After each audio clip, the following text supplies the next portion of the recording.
We can talk Christian Wilkins and the You're contract. live, Doc. We're ready. We're ready, Doc. Oh, we're live here? All right. Yes, good. It still says scheduled on my side. All right.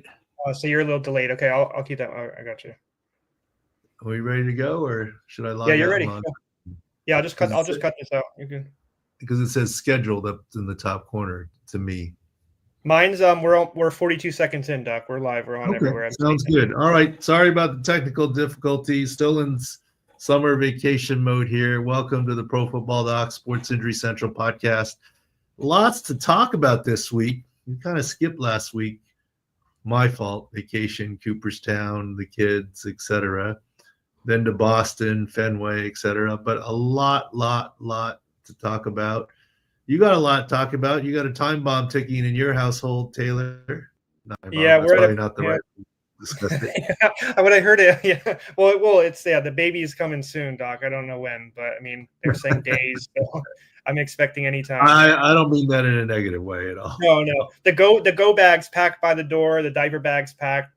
Cars packed. So any second if you have to run out of this podcast, we'll understand. Do a Robert Griffin, yeah, run off real quick, yeah.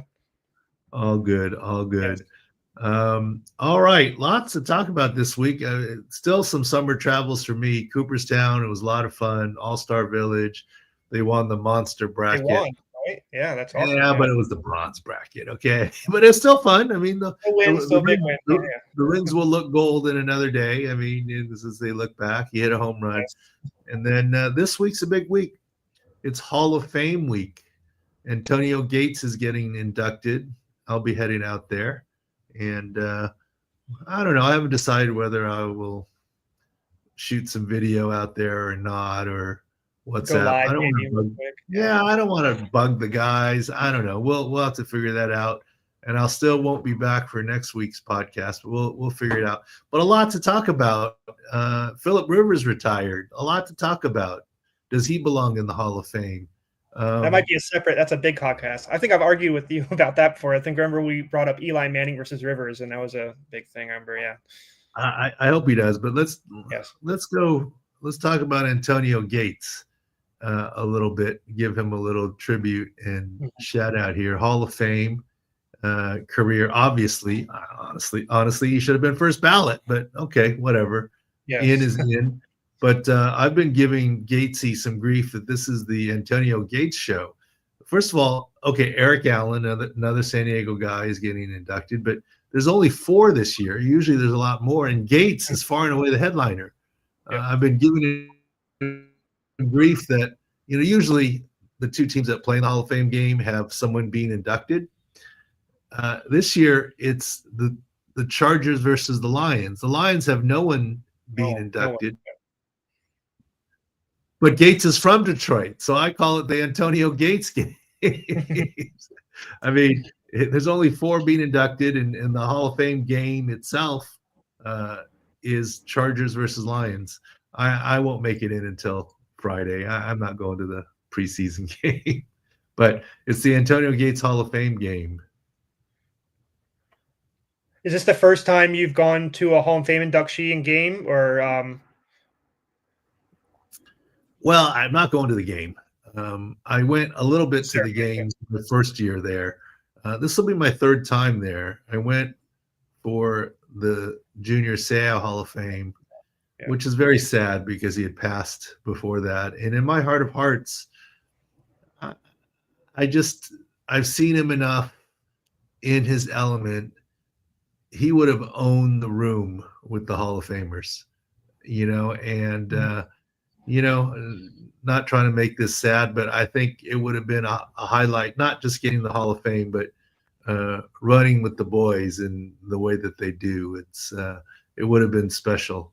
And I've talked to some of the other Hall of Famers, and they agree. So I went to that one. I went to LT, LaDainian Tomlinson's Hall of Fame. Gates, hey, he invited, I'm going. It's a once in a lifetime. And I hope I've got one more in me, Rivers. We'll see. But that's a whole nother. I have a theory, Doc. I may be just biased because I've worked with you so long and I like you. And it's just, I think, like, if you're in the Hall of Fame and you've had a elongated career and a very good career, shouldn't you always be indebted to the medical professional that helped you out majority of the time? Because like, I'm not just saying you in general, because aren't what your profession is helping them stay on the field? I know you're not giving them the all Hall of Fame talent, but I mean, I just because I'm biased and like, we work medical, so I'm like giving you your flowers. But I think it's very important. Well, I think a lot of people deserve thanks from anyone who's inducting in the Hall of Fame. Mm-hmm. Look, Gates got in the Hall of Fame on his own. Was I there to help him out some? I hope so. And but I almost look at it as, I don't know. I mean, maybe this is even worse than saying, "Oh, I just helped him medically." And we went through our medical issues, and I did help him medically. But honestly, I think of him as a friend. I mean, and was it the last summer I saw him in Palm Desert? I was vacationing with my family, and he was offered me a pool chair next to him because all the pool chairs were taken, as we were walking around. He happened to be there too. So, I mean, I think I'm lucky that way. I hope they got the invite just because they wanted people there as opposed to owing them something. I don't think he owes me anything. I just am there to support and want to see him there. But yeah, we've had our medical issues that we went through, and this is where I always say, you, as a doctor, as a medical person, you're embedded with the team. Some people say, "Oh, you shouldn't travel with the team. You shouldn't hang out with the team." But that's how you build the relationship. So in a time of stress or immediacy, you can have the trust to make a decision and know what a guy is all about, to explain it to him the right way and have some faith and trust. And that can't be built in spur of the moment in a time of stress. It has to be built over time.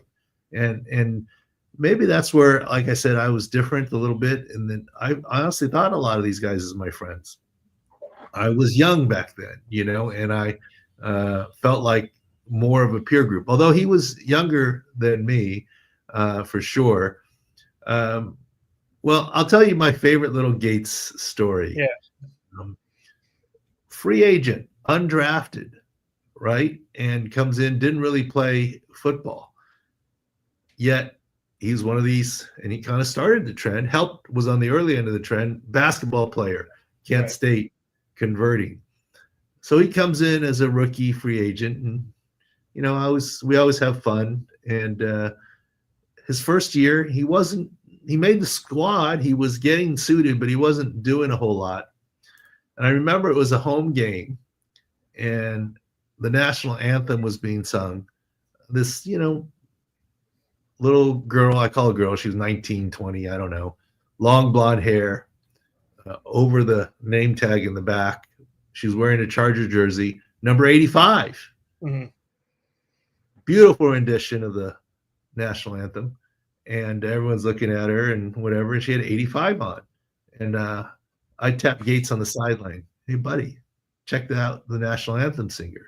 She goes, "Yeah, she did a great job." I said, No. I said, "That's not 55 Seau. That's not 37 Rodney Harrison. That's 85. He's like, "Oh, yeah, cool."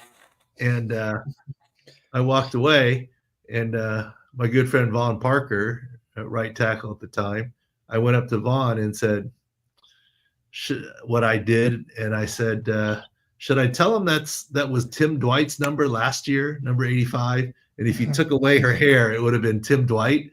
Tim Dwight changed his number 87, the number he wanted, it wasn't available. He goes, "Nah, the more you can do."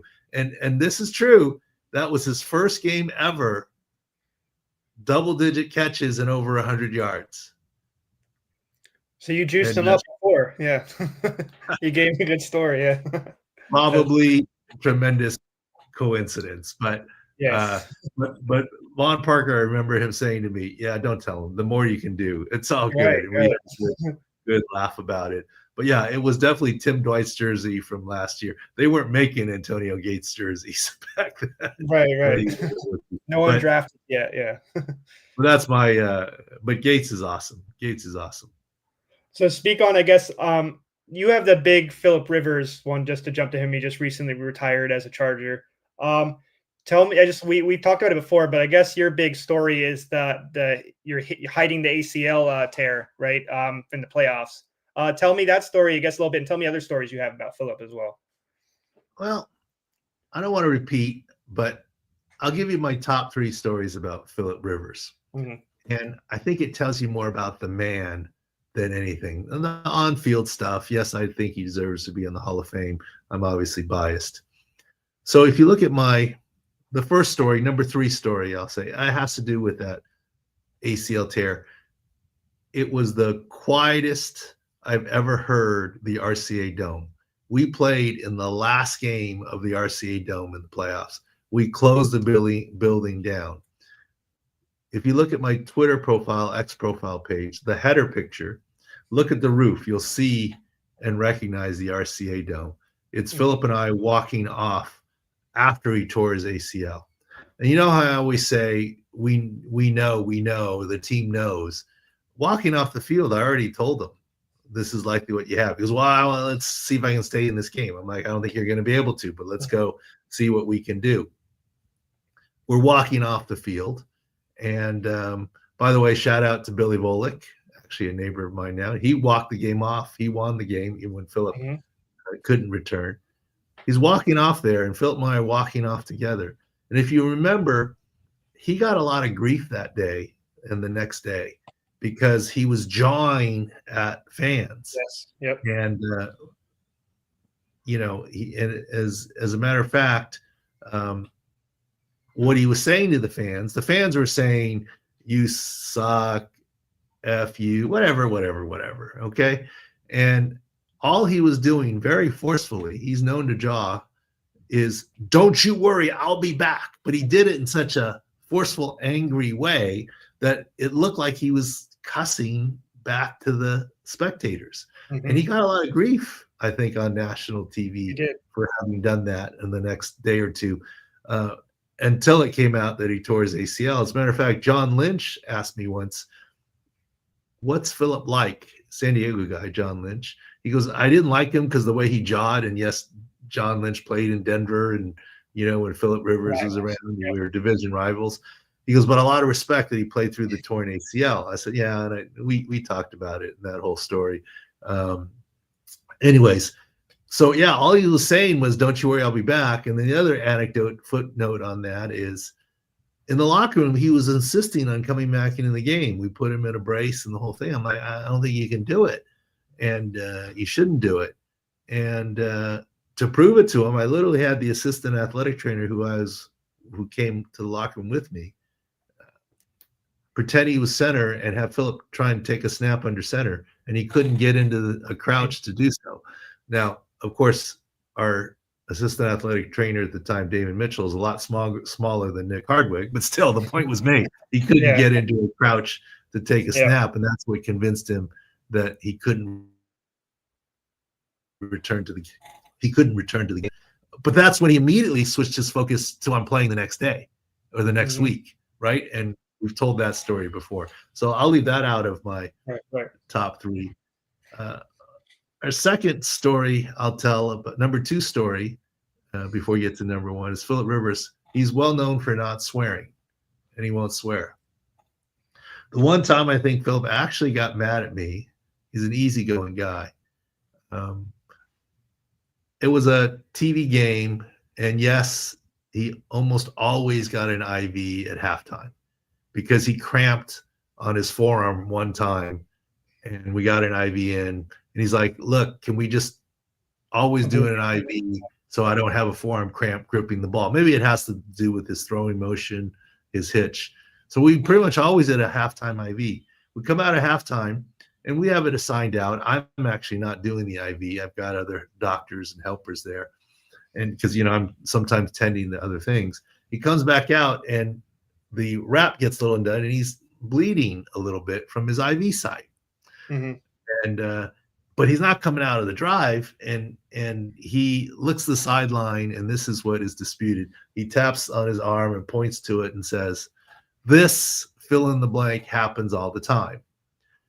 He swears he said, "This stuff happens all the time." And he's emotional. He's charged up. I heard him say this. I thought he said, "This shit happens all the time." Right. No, shit doesn't even really qualify as a swear word. On the lower echelon of swear words, yeah. So that day, the next day, I walk into the training room, Monday morning check, and the guys are giving Philip grief. Oh, you swore. And he's like, I did not. And the players turned to me for adjudication. Doc, you were there. What did he say? I said, Philip, I said, I don't know what you said, but I thought I heard you say this shit happens all the time. Not thinking that that's even that big of a deal. And the boys ribbed him in the locker room. They ribbed him over it. And Philip was like, no, I didn't. So the funniest story about Philip here is that an hour later, he texts me once, I think twice that day. Doc, you misheard me. You misremembered. I didn't say shit. Mm-hmm. I mean, it was so much on his mind. He was bothered by it. Yeah. I mean, I don't even know that's a 4-letter word, really. I mean, you could say it on national TV. I mean, whatever. But I always thought that was a summary of him. You know, he's always about football, faith, and family. And my final number one story about Philip Rivers, and I'm sorry they're long stories or combined stories, once again, not about football. What kind of man that he is. I always know how old his son is, Gunnar, because he was born days after his ACL surgery that I did. We were going to put off the ACL surgery because he said, Gunnar's, apropos for you, your wife's having a baby. Gunnar was about to be born. And he said, let's hold off till Gunnar's born. And then he called me the next day and said, hey, she just went to the doctors. They said they're a week or 10 days or more away. Let's do it right now. And so we did his surgery. So I always know exactly how old Gunnar is in terms of years. And, you know, and Gunnar's actually a very good quarterback prospect. Do you feel, I was going to say, Doc, do you feel old now? Like Texas and Alabama are recruiting him. He's up there in the recruits. They're talking Taylor, about it didn't take that to make me feel old. Okay. No, not that. Old. How about every time I make a reference, you know, like Justin Fields, the Sergeant Hulka. I texted you. I was like, "That's too old, Doc." Yeah, I got it. I know. I know it. I'm too old. But anyways, John Gruden, our friend, says Gunnar is quite the prospect. Now, Philip has a family of mostly girls, right? Up until Gunnar, and so Gunnar was the boy, and I know he's got a lot of kids. But in any case, so I always know how old Gunnar is because of that. But 10 years to the day from his ACL surgery, Philip Rivers texts me a thank you. Hey, thank you. My ACL is still doing great. This is 10 years to the day that he would text, you know? And I'm going to lump this with my number one story, not the thank you, but what kind of a guy Philip Rivers is. Football, faith, and family. Not NFL football, any kind of football. Football, faith, and family. He's coaching down near the Panhandle, South Alabama Catholic school. Mm-hmm. Yes, high school football. You know how I talk to Philip mostly now? He texts me about his players. I got this star linebacker. He's got this wrist problem. Here's his x-rays, his MRI. What should we do with him? How do we keep him going? Is there anything that we can do? I got this running back. That's actually, I think it's great. That's actually how we keep in touch. Actually, it was maybe a couple weeks ago, he texted me about something. And he is going to Gates's Hall of Fame, of course, right? Induction. So I'll see him there. But so number one is what kind of guy Philip Rivers is. He'll thank you 10 years to the day from an ACL surgery. He'll you know, he cares about football and his kids. He wants. We stay in touch. I feel like I should be an honorary team physician for his high school team. You know, I'm about to say you're the St. Michael Catholic High School doctor. I did not team doctor. I did not know that honorary consultant. Consulting doctor. Yeah. No, they've got team doctors. They do. They're all great. I could tell more Philip Rivers stories, but those are my three favorite. That more not just about the on-field stuff, but just about what kind of guy that he is. And I believe that he could have continued to play football, and would have. I mean, he had a great year in Indy the one year, but he moved his family to Indy. I think he thought it was unfair for his family. Like he would take a December role with the team, like almost happened with the 49ers, but Yes, he's not moving his family. And like I said, he's all about football, not NFL football. He gets his football fix now with St. Michael's. I mean, he's texting me about injuries on individual players to get him back. He's football obsessed, family obsessed, obsessed. And it's never been about NFL football. I think, honestly, he stopped playing because it was unfair to his family. He could get his football fix other ways. And to chase a Lombardi wasn't fair to his family anymore. And look, remember when the Chargers moved to LA, he didn't move. He took a van with a driver and studied film in the back to LA. He didn't move his family. When the Chargers released him and he signed with Indy, he moved his family to Indy. And I think that was hard on his family, right? And he knew it. I think that's why he said, look, let's just go down to the Panhandle of Florida. I'll get my football fix coaching, and the family can have a normal life. It reminds me of that situation. I remember Dr. Jared Veld here. He was the high school coach, and it was deeper in the playoffs for NFL. And he went from the high school coaching to like left tackle for, I think, the Colts or the Packers. Do you remember that? So I always remember like Rivers was almost about to do that a couple of years ago, right? And then Well, in theory, the year that Brock Purdy got hurt, there had been contacts from San Francisco, but those contacts happen all the time. Hey, just in case, what's your interest level? That's what front offices do, and in some small weird way, if I didn't tell John Lynch that yes, Rivers is a good guy, maybe he wouldn't have reached out. No, I'm just joking. I'm just tying stories together. John Lynch and Kyle Shanahan are making their own decisions without me. No, like you said, the first connection with Rivers shouldn't have been when Purdy got hurt. Like you said, as doing due diligence in your job, you got to have that connection a little bit before, not right then, like you said. Yeah. Where are you at if? Exactly. And they're all legal because he's unsigned. If he were with another team, it'd be tampering. But you can have those conversations directly with the player. You don't even need to go through intermediaries. But hopefully those three stories tell you a little bit more about Philip Rivers, the person, and I hope he gets in the Hall of Fame. But in the meantime, let's celebrate Antonio Gates. Let me tell you something about Gates. When I first saw him with us, this will tell you why I'm a doctor, not a talent evaluator. I didn't think he was that good. And then after many games and years of seeing how effective he was, at first it was like, oh, he's just a young guy. They're not paying attention to him. He's open. But then, honestly, you saw him double and triple teamed, and he still would get open. And here's what I determined about Gates. And I mean this as a compliment. I mean this as a criticism of my talent evaluation skills, but I mean this as a compliment for Antonio Gates.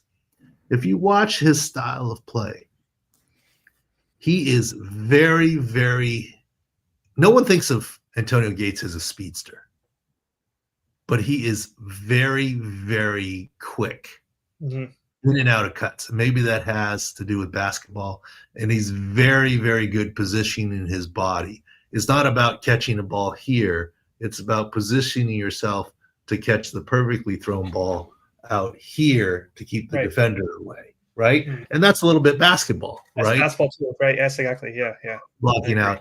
And quarterbacks, the accurate pass is not at somebody's chest. It's where your receiver can catch it and the defender can't, right? With room for error.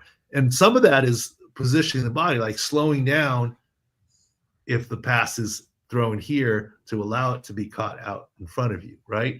And Gates was very good at doing that. And the other thing I'm convinced is all the other defenders that weren't used to covering Gates fell for the same okey doke that I did on the sideline. He doesn't look fast. He's a big guy. Yeah, you're right. Yeah, he's wide-shouldered. He is. And I saw time and again defenders take bad angles on Gates because he's faster than he looks. By stopwatch, he's faster than the eyeball test. So defenders would take bad angles. So I think he could use his big body to his advantage. and he was faster than he looked, and therefore much more elusive too with the quick moves. And I think he made a lot of guys take bad angles, and this is where part of his Hall of Fame career. Like he had multiple 1,000-yard receiving years, Doc, and like multiple 900 plus, and they were all like, less than like 90-yard receiving. Like, you know what I mean? Like he had to catch it and he was moving with the ball. That's unlike, some of the tight ends we see nowadays. So that's body position, quicker.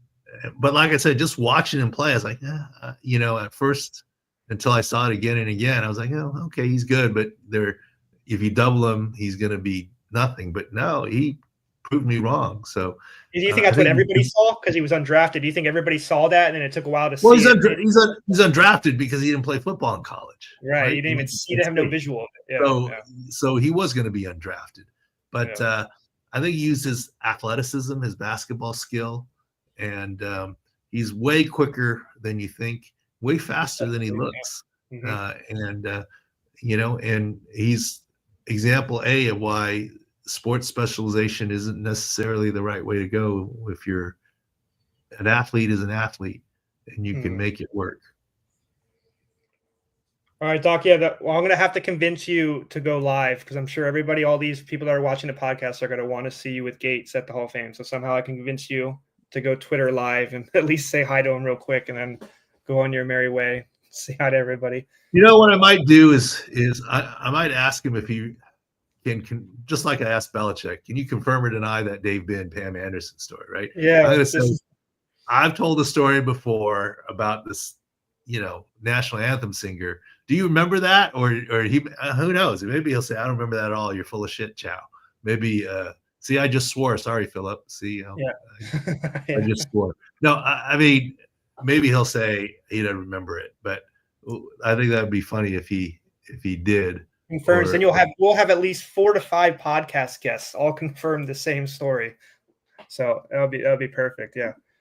All right, Doc. I know I can get that story confirmed with Von Parker. I see him all the time. I mean, yeah, you have Parker, podcast guests. You got Dave Ben, and you have Belichick. So if you get Gates, you'll have 4 podcast guests that all confirm that story. So that'll be good.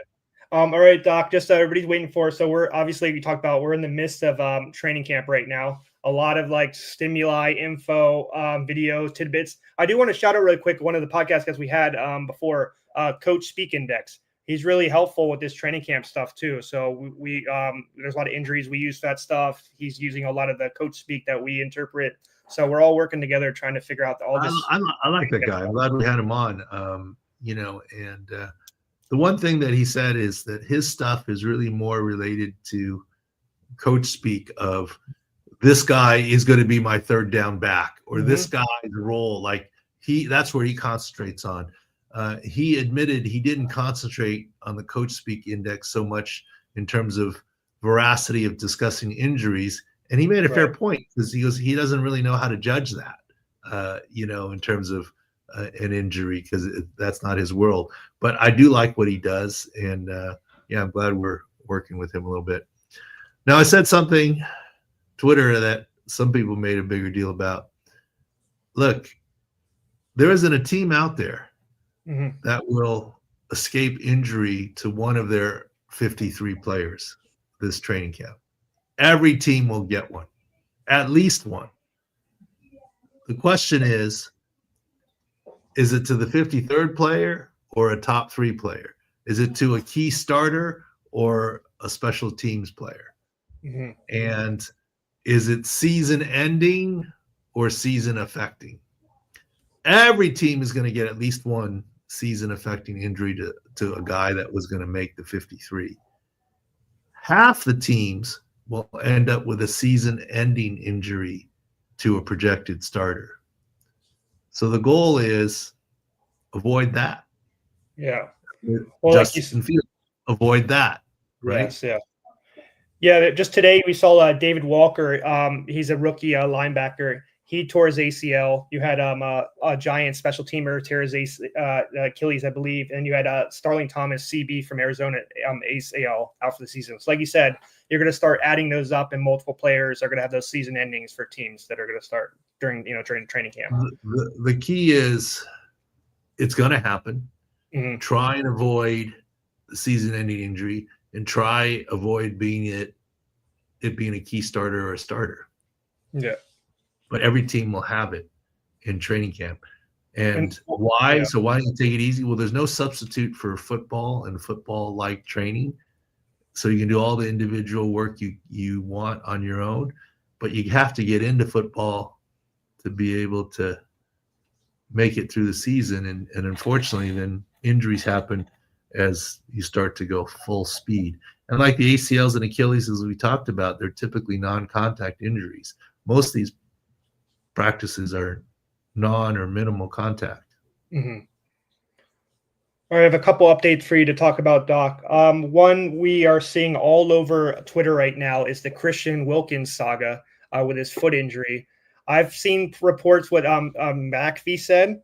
I've seen reports that they're saying he was being weird, like doing weird stuff in practice. Those are rumors. I'm not trying to say anything about that. But just your thoughts medically, Doc. This is a foot injury in our fantasy, our preseason guide, the fantasy guide that we have for you. Injuries, all that. Christian Wilkins was a big one you were down on. Just the fact that it was a foot injury that lingered from last year, and now there's some other stuff that maybe he needed surgery. Tell me what's going on with Christian Wilkins.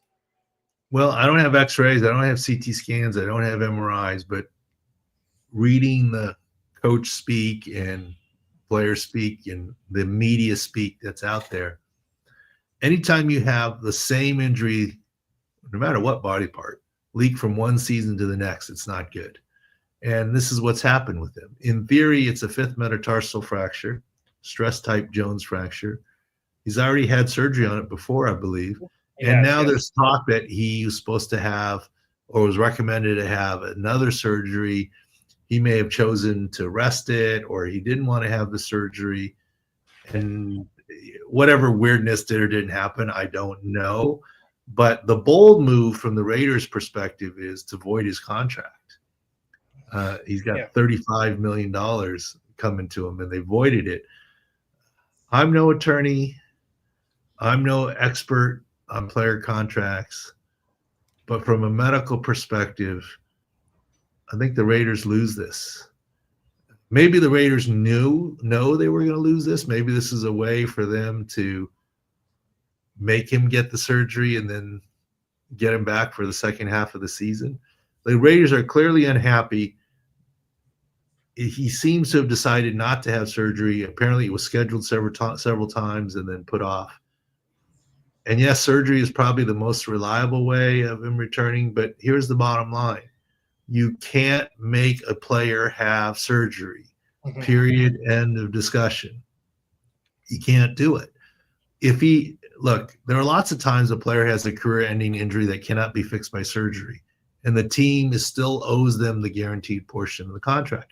That's why NFL owners and the collusion and the NFLPA, they don't want to give out the guaranteed contracts because their thing is the players are like, well, there's so much risk to injury, we need guaranteed contracts. And the owners are saying, why do I want to guarantee you when you could be hurt and not playing? And the players say, well, baseball has it, basketball has it, and they don't get injured as much as we do. And the NFL owners say, exactly, and that's why I don't want to give you the guaranteed contract. You guys get injured more, okay? And so that's the argument there. But you can't make a player have surgery. You can't make someone have surgery. Why? In order to have surgery, you have to consent to the surgery, sign the authorization paper. And what is that? Without your signing the consent form, legally, that's called assault, taking a knife to someone without their authorization. So you can't force anyone, I don't care what the contractual situation is, to have surgery if they don't want to. And I believe the Raiders are going to lose this battle. Maybe they're just doing it to force them a certain way. Maybe they're doing it to say, look, it's a way to just get him out of the locker room because I don't know why they're doing it, but I don't see it being the way to go. Now, actually, we're supposed to get Tom Telesco on the podcast. Former Raiders. Telesco signing. I was about to say that. Thank you said that. I could ask him about it, but I don't know. I mean, I don't want to put him on the spot either, but, go against his former employer. But remember way back when Alonzo Spellman, old Ohio State D lineman. Something happened. He was found walking barefoot in the snow with the Bears, and the Bears fined him for not having shoulder surgery or something. I was like, no, you can't do that. You can't do that. Who's the guard? I have another one, Doc. There was a New York Jets offensive lineman, Kelechi Osemele. I remember they were forcing him to do a knee surgery, and he didn't want to. And eventually, the Jets lost that one as well, too. Yeah. And they were forcing him to take a Toradol injection, and he didn't want to. The Jets lost that one. I don't see the Raiders winning this one, but maybe the way of doing it is fighting it, and instead of fighting it, they'll settle for $30 million instead of 35, and then they've now saved $5 million. I don't know. I'm not an attorney, but I don't see them, if Wilkins wants to fight this out all the way through, I don't see them winning. I'm glad you mentioned the Telesco part. Let's even go to Cleveland. Deshaun Watson repair the Achilles. I don't believe, unless he was flatly going against medical advice or doing something purposefully against medical advice, I don't see how the Browns can void his contract. Right. Now, what the Browns, in theory, can do is they have insurance. They can get the guaranteed $50 million back. Yeah. So the Browns may not have to pay it, but Watson is still going to get his money regardless, whether he plays it down this season or not with the Achilles re-injury. And I think he's not, because the Browns are angling to try and capture the money that they would owe him. The only thing I wanted to add is that this isn't a signing from the regime that's there now. So maybe they're just trying to get rid, like you said, trying to get rid of him or doing some weird stuff behind the scenes. But like you said, it was a Telesco, Antonio Pierce signing, right? So maybe this regime is just trying to find a way to get out of the locker room. Like you said, there's something going on, right? Yeah, but I don't think they're going to win the financial battle. But that's probably not their concern. I mean, Pete Carroll's paycheck, I'm not going against Pete. I mean, I'm just saying his paycheck isn't going to be any different whether the Raiders owe the $35 million or don't owe the $35 million. Yeah. And of course, Ian's involved too. The other situation, Doc, that's interesting, I want you to explain like the NFI rules and how they use it on players, is Joe Mixon, also a foot injury. He had an ankle injury last year, missed a couple games. They're saying it's not the ankle. There's people speculating how. They're like, did he work out off campus? Did he have a tightrope surgery on his ankle? Whatever it is, they place him on NFI. Tell me why that's kind of odd that you would place a veteran or a player that's been on the team for a couple of years on NFI. PUP and NFI. There's active. There's active PUP. Reserve PUP. Reserve PUP means you can't play the rest of the season. Correct. Active means you're still on the 90-man roster. You can come off of it any time. Well, the big difference between PUP and NFI is one thing: money. And NFI shouldn't really be non-football injury. It should be non-NFL injury. College kids who have football injuries that are still injured do not get put on PUP. They get put on NFI, non-football injury, non-NFL football injury. And what that opens up is the ability to not pay them if they're still on the NFI list. On PUP, you still get paid. Okay. If you're on reserve PUP or 6-week, 4-week PUP, you still get paid. NFI, the mechanism is open to not get paid. So if you have a college injury, it's NFI. If it still lingers in, you don't get paid. Your rookie contract gets told.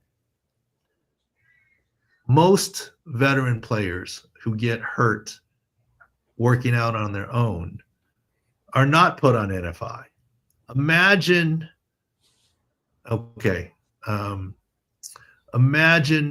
if you're an NFL player and you're working out on your own. Can you really stay in shape the 2-3 times a week with the sporadic OTA programs early on? You got to lift, you got to run, you got to work out. Imagine if every time you got hurt away from an NFL facility, no one expects you to live in the city that you play for. They want you there for OTAs. But even the OTA sessions, you think NFL players are only working out the twice a week or 3 times a week during OTAs? It's impossible. No, we're working out every day. Right. So you could, in theory, slap NFI on almost all of these injuries, but teams don't. Because wouldn't that piss you off as a player? Like, not getting paid even you work at home. Yeah, it doesn't make You're saying I'm working out on my own for the betterment of the team and you, and you're going to say that's non-football injury and potentially not pay me? I'm doing the right thing, really? I mean, that just doesn't. I'm staying in shape. Yeah. So the Joe Mixon one is interesting. He had a previous ankle. Is it foot now? Is it ankle? We don't know. But it's interesting that a veteran like that, a key star like that, got put on NFI. So there's all I'm saying is there's more to the story.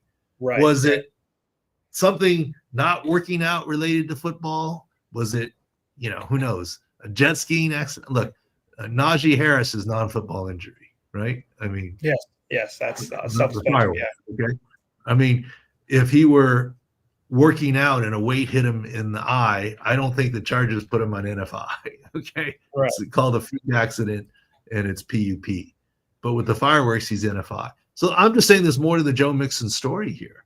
What is it? I don't know. But the NFI was interesting.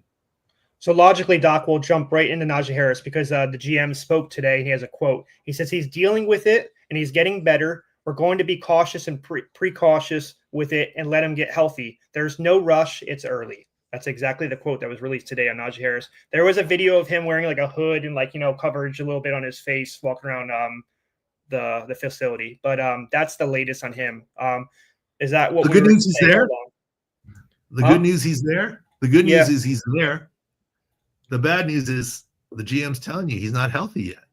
Mm-hmm. And we've made a whole video on binocular vision and depth perception and what have you. I don't know what his eye injury is or what it takes to get healthy, but clearly not yet. And until they're sure that his vision will be fine, they're going to keep him on this list because it's a way not to be callous, but it's a way not to pay him. And this is like trying to show other players, like, don't do this too. Is this kind of like a lesson thing too, around the league a little bit? Like, you play with fireworks, you're going to go, or is that everybody knows you're going to go on NFI afterwards? Like, that's the punishment. Well, and it's still about money. I mean, look, owners are greedy. And this is not a shot at the Chargers at all. Mm-hmm. Not at all. This is throughout the league. Everybody greedy, just at the other. But think about it. I mean, okay. You're about to have another kid. Are you going to pay the babysitter for not showing up if she says my car broke down? Oh, yeah. That's right. I'm just saying, right? No, I mean, now, if she doesn't, he or she, the babysitter doesn't show up, you don't want to pay him, right? You're paying him to do a job. You have a way out. Yeah. Right. I mean, that makes not sense. The perfect analogy, but I get it. You're mad at owners and so forth, but some of it is also a sense of what's right and wrong, right? Mm-hmm. And that's what I mean by most times veterans don't get put on NFI. If I were training, look, if you're Tyreek Hill and you're running in a race and we told you not to run a race and you pull a hamstring, that might be an NFI. We told you not to run a race. But if he's just training for running in general, and he pulls a hamstring, I would not expect that to be NFI. I expect that to be PUP because it's kind of like saying it's throwing down the gauntlet a little bit to the player. The player knows that you're angling to potentially not pay him by doing NFI. He knows the reason why. Yeah. Next one, Doc. You've been kind of low on Matt Stafford the last couple of years. He's been able to play through that neck injury, that the fusion surgery. What is your thoughts on the back soreness? Is it related? He's not able to throw for a week. They're reevaluating him. What are your thoughts on that injury for him? And he has age as well.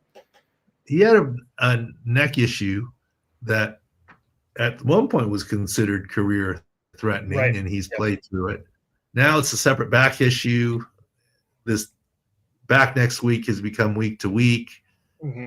Yeah, age. And Matthew Stafford is tough as they come, and he's taken his hits over time. You have to think this back issue potentially involves a nerve. I mean, for them to say it's multiple weeks at this point in time. So we'll have to see. I mean, will he make it through 17 games this year? I mean, odds are out of the 32 starting quarterbacks this year, less than half will start all games. Probably 10 will only start all games this year. Yeah. Some due to replacement, let the rookie play. Some due to injury, even if it's for a game or two. I'm not saying there's going to be 20 quarterbacks that are on IR, but there are going to be 20 quarterbacks that don't miss a play game or two. games. Yeah, right? Yeah. I mean, there's an injury factor. More than 20. I'd say I'll make this wager: single digits to the quarterback that plays 17 games this year. Mm-hmm. Of the 32 teams, single digits. Now, my guy Phillip Rivers never even played 17 games. He was a 16 game. I'm just joking. At least when I was there. But he didn't miss a game for eons and whatever. I'm just joking around there. He was an anomaly. Most guys miss a little bit. Hopefully, it's just not much.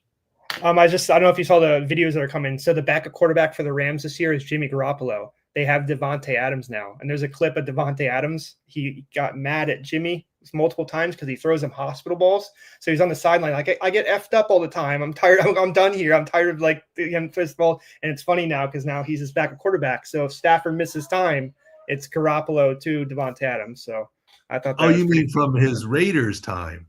Yeah, when Jimmy was on the Raiders, Devontae hated the balls he was getting thrown to him because he was like, "Oh, I get effed up all the time. I'm always hurt because I have to like go up the middle and stuff." And now that's his quarterback now. If Stafford that's interesting because I was like, that can't be yet. Now it's still training. No. Yeah. Okay. They haven't got any. No action yet.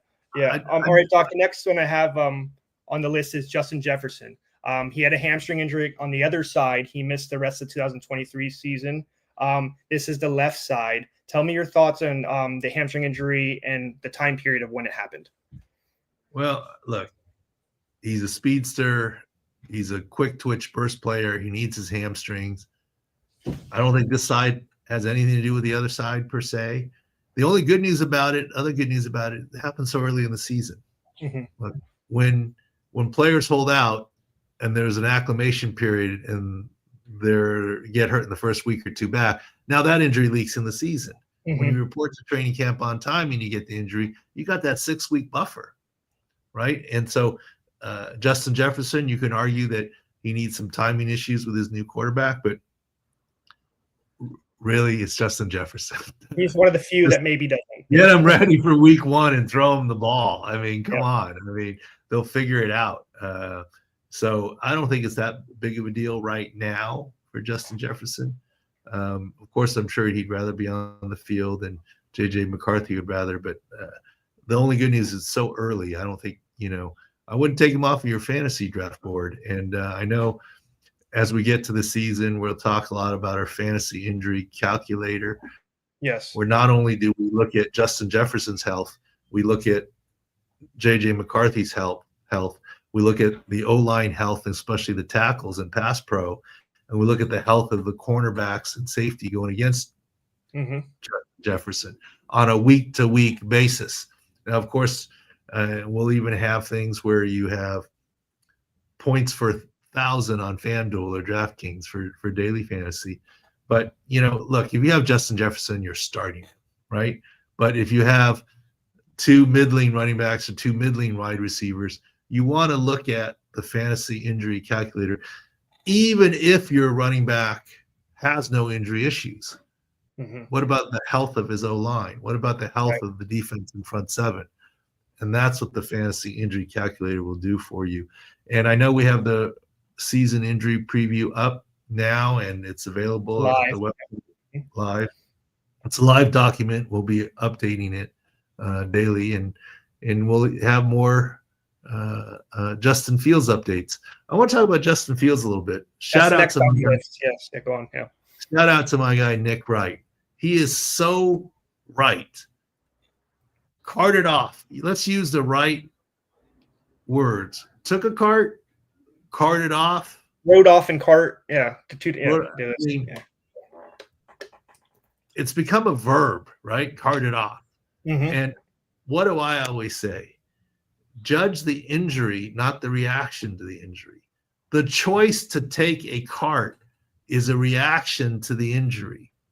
And there is a difference between riding in the front seat of the cart, carted off, and carted off on a spine board, But even then, carted off, rode in a cart doesn't mean you're fine, right? I mean, there was a lot of early speculation Justin Fields tore his Achilles. We never went there because we never saw the video. Right. And once it came out toe and not big toe, we immediately said he'd be back well ahead of week 1. Now, I didn't predict the next day and 11 on 11s in 2 days. Okay. I didn't predict that, but it's like, if it's not his big toe and it's a dislocation, depends on which toe and which joint, but it's not going to be that big of a deal, even for a mobile quarterback like him. And he's back already, basically. Is he 100%? I doubt it. I think some of it is just to get the reps at quarterback in the backfield with a new system and new teammates and to get timing right. I don't think he's 100% on that toe yet for his running, but good enough to be out there, buddy tape it, and good to go. But back to Nick Wright. He's right on this. Don't judge the reaction to the injury. Don't judge the card off. We got to judge the injury. I've been saying that for a long time here. And the other thing you have to also remember, and I don't know the specifics about New York Jets, but training camp is different. Regular practice, sometimes they usually have their home facility and the training is closer. Training camps, sometimes the training room is just far away and it's hot. And they're taking the cart because it's a long way to walk. And it's just an easier way to go to get there. Right? Simple answer, I mean, look, you don't have the Green Bay Packers bicycles and scooters in the regular season. This is a training camp thing when they need bigger fields and whatever kind of thing. So a lot of times you'll have more cart taking in the preseason. Simply a function of the training room is further away, right? Based on the training camp facilities. So I don't read a lot into taking the cart. I don't read a lot to taking the cart in game, so to speak. It's the injury itself. So shout out to Nick Wright, would agree with him. Let's not rely on carted off. And I get it. He wants reporters to be more accurate and say he took a cart instead of saying carted off. But then again, maybe that's less clicks if they do that. I don't know. What's that problem-solving principle, Doc? Occam's razor. Simplest answer is always probably the right one, right? It's not just like his Achilles, right? It could easily just like it's hot and the training room's far away, right? It's an easy answer. There's other stuff going on. Can't just jump to something, right? So thank you for Nick Wright for putting it out. It's hot. There. Maybe it's a cramp, right? Right. And it's hot usually, so you take the cart, whatever is easier. You mentioned about missing reps with Fields, which is key. He's on a new team. This is also the case for Kenny Pickett. I want to clip this from one of our video guy to get it. You remember we talked about the QB situation in Cleveland, and there was 1,200. There was a plus 1,200 bet for Joe Flacco to be the number plus one starter. Joe Flacco to be opening day starter. Right? Yeah, that's what I was saying. Sorry, excuse me. What is it now? Kenny Pickett. I'll tell you, Kenny Pickett just suffered a hamstring injury in practice, and he's going to be out multiple weeks. So that's no reps for the new quarterback for the Browns, who might have been fighting Flacco. It is now minus 140. I saw on DraftKings a couple days ago. It might even be more now with this Pickett information. So it went from plus 1,200 to minus 140. And we told you about this on the podcast months ago. I want to clip this and get this out there so you can share this, because it's as by and far you would have got a nice little purse before going into the NFL season, right? A little bit of extra money, right? But that's just interesting. Doc, your thoughts? Just like, is that what you thought? It's just Joe Flacco already been there. Kenny Pickett was new. Dylan Gabriel was a rookie. Shedeur Sanders was a rookie, right? And then Deshaun Watson injured, right? You knew what was. We kind of figured out from the pieces. Yeah, I thought it'd be Flacco all along. I mean, that's why we said that a while back. I just thought plus 1,200 was just out of whack. That was right? crazy. If you want to say plus 300, plus 200, okay, fine. And we're not out of the woods yet. Old Joe Flacco could pull up with a hamstring of his own. Easily, and then they go to Sanders or one of the rookies. or something. So we're not out of the woods there. So here's my look. In California, I don't gamble at all. And actually, shout out to our guy, Steve Fezzik, who's doing his boot camp this weekend. I wish I could be there. Friday, Saturday, Sunday in Vegas. I wish I could be there, but I'm going to the Canton thing once in a lifetime. I have the time bomb coming. You can't go because of that, but yeah. I mean, I learned so much from Steve. He probably would say, if you booked plus 1,200 on Flacco starting, you probably should hedge. Yes. You got a lot of value the other way and lock in some. Put a little money on a couple of the other guys right now, and bankroll some pretty good profit because it's not a guarantee that Flacco is the starter. No, but because of injury, right? I mean, yes, exactly. Nothing's official. Yeah, just with that injury, it helps, and it also shifted the odds and more to that Flacco. The last guy I want to talk about, Doc, we never talked about him. He's getting a lot of reps and a lot of videos, and he's a new signing for the Carolina Panthers, Hunter Renfrow. He missed the entire season last year, 2024. Let me say this right: ulcerative colitis, right? Tell me what that is and why you're not able to play football and why he missed an entire season last year. Also, this is no guarantee he makes the Panthers. This is just practice, and he's getting a lot of good videos. He looks good, but thoughts on that and why he couldn't play? Ulcerative colitis is an inflammatory bowel disease, and there are different levels and types, and often it involves a lot of weight loss. Okay. And, if you have weight loss and you don't have energy and you're any player, that can affect you, much less Hunter Renfrow, who's not exactly – he's probably a guy battling to keep on weight anyways. Right. I saw a funny clip from Bryce Young that he looked like a regular guy or a normal guy. He said, I can't comment on that, right? He said that was good. Yeah. I think that was funny. But but Hunter Renfrow looks like man on the street, right? And you got ulcerative colitis and you're trying to play in the NFL, it doesn't work. It doesn't surprise me if he's got that managed that he can resurrect his career a little bit. It would not surprise me. He was one of my favorites watching on the Raiders, so that was interesting to see, and it's good to see him back. Doc, I'm going to jump to baseball real quick. Huge injury that happened. We have a lot of takes on site. 6 picks. We attacked this injury this weekend as well. Just make sure you go to sixscore.com/picks. We had college football futures were released. Our NFL futures are coming, and then we have daily MLB and WNBA that is clicking very well. So constant picks going on at Sick Picks. Talk about the Aaron Judge injury, Doc. UCL flexor strain. Immediately put on the IL. Thoughts on this Yankees big injury? Well, my first thought is, okay, good news. They're not using the UCL term. Flexor, although we've seen plenty of times where a flexor strain turns into UCL. Right. The good news is it shouldn't affect his hitting any way you look at it. Bryce Harper has played through UCL. Shohei Ohtani played through UCL. You don't need your ulnar collateral Tommy John ligament to hit a baseball. And Aaron Judge is out there to hit a baseball. I am a little surprised they went straight to IL. Yeah. I mean, that you couldn't just let him hit in the meantime. And I get it. That probably means Giancarlo Stanton. Is it worse than normal, or why would they go right to IL? Are they worried about it, or?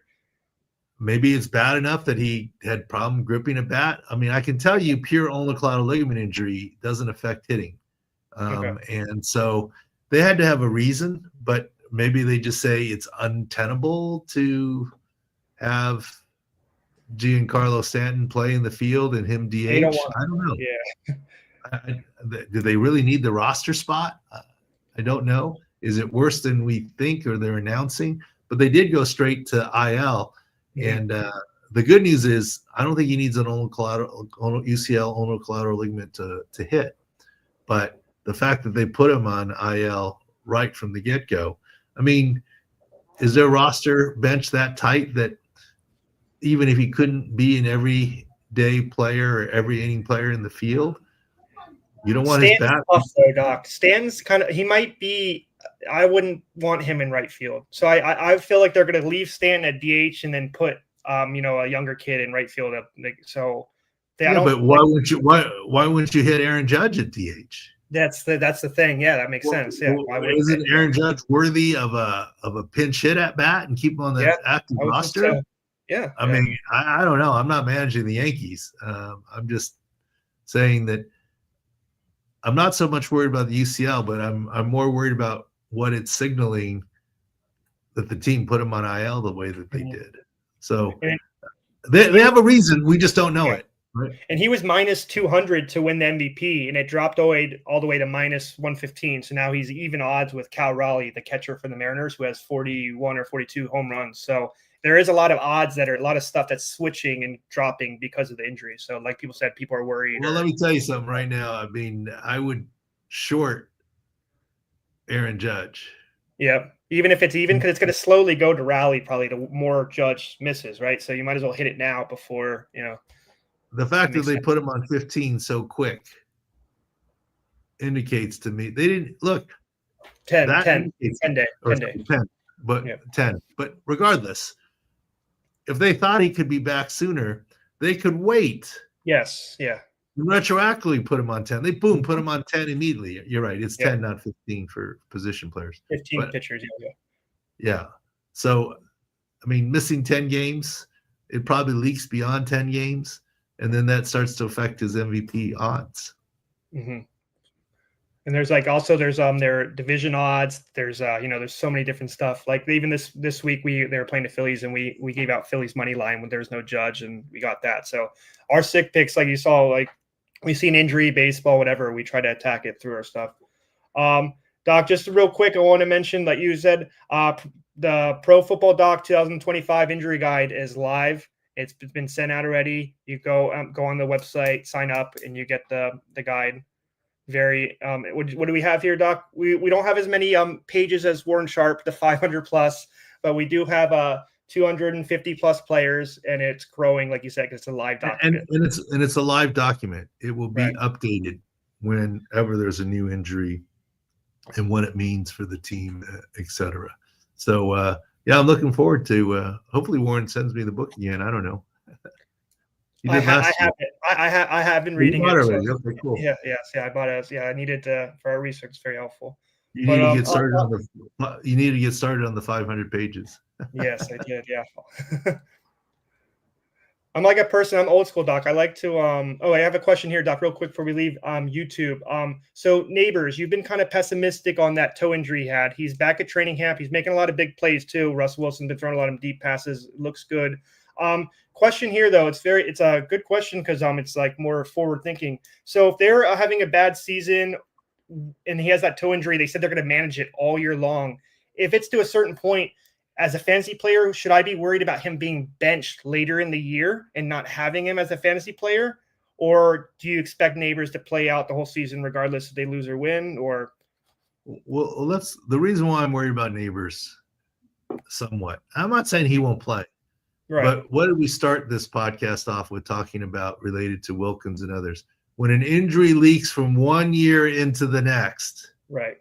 Okay. And this is a big toe, acceleration, planting, cutting, etc. I think it's a big deal. The fact that they're already starting the season with a young receiver saying we are going to manage it. What does that tell you? He's at risk. Now, I'm not saying don't draft Malik Nabers in fantasy. It's all a matter of where and when. I'm just saying if you've got two guys that are even, take the other guy, right? At some point, he becomes a value, right? And you got to take it. Yeah. But yes, I think there is some worry, as we talked about in the season injury preview about Malik Nabers. Mm-hmm. All right, Doc, that's all the questions I had. Anything else you want to add? Also, no, I think I was long-winded today. We got a lot of. Well, we had a lot of have fun. You had a lot of stories on Philip and Antonio. So I mean, well, that's what happens when you miss a week. But Hall of Fame week here, I'll be out there in Canton, Ohio, and hopefully we'll keep the injuries to a dull roar, the new ones, and won't be that busy. Everyone stays healthy, and congrats to my guy Antonio Gates. Yeah, we're going to get him on the podcast, but maybe I'll shoot it out there. That's fine. I'm not trying to bug him. I'm trying to stay on the invite list instead of being one of those guys. Yeah, right. You got good graces. Yes. I'm trying to stay in good graces with everybody. I'm not trying to owe people a bunch of things, etc. But I think it'll be fun. Thanks for listening and watching. And sorry about the baseball related to the Sun, and for missing last week. And we had fun. That trip to Boston was even fun. Fenway, he loved it.